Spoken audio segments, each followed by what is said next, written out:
नमस्कार, आपण पाहत आहात टोला न्यूज। रील बनवताना अति धोकादायक स्टंट करणं आणि त्यातून अपघात घडणं हे काही नवीन राहिलेलं नाही।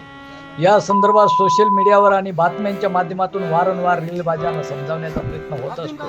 मात्र अशा स्टंटबाजीमुळे साताऱ्यातील सडा वाघापूर परिसरात एक दुर्दैवी घटना घडली आहे। सडा वाघापूर हे ठिकाण साताऱ्यासह पश्चिम महाराष्ट्रात उलटा धबधब्यासाठी प्रसिद्ध आहे। पावसाळ्यात या धबधब्याचे पाणी उंचावर फेकले जात असल्याने हा एक वेगळा अनुभव देणारा निसर्गाचा चमत्कार मानला जातो आहे।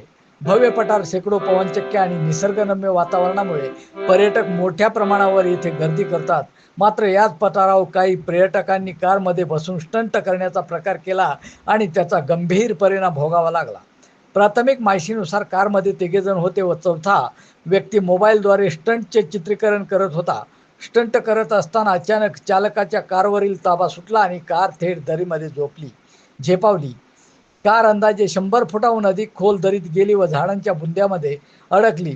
त्या झाडांमुळेच कार अजून खोल दरीत कोसळण्यापासून थांबली। या अपघातात कारमधील तिघेही गंभीर जखमी झाले आहेत। उपस्थित पर्यटकांनी आणि स्थानिकांनी धाडसाने कारजवळ जाऊन दरवाजे तोडून जखमींना बाहेर काढलं। कारचा दरवाजा उघडत नसल्याने प्रसंगावधान राखत शक्ती लावून दरवाजाच तोडावा लागला। जखमी युवक रक्तबंबाळ अवस्थेत होते। धन्यवाद। आपण पाहत आहात टोला न्यूज।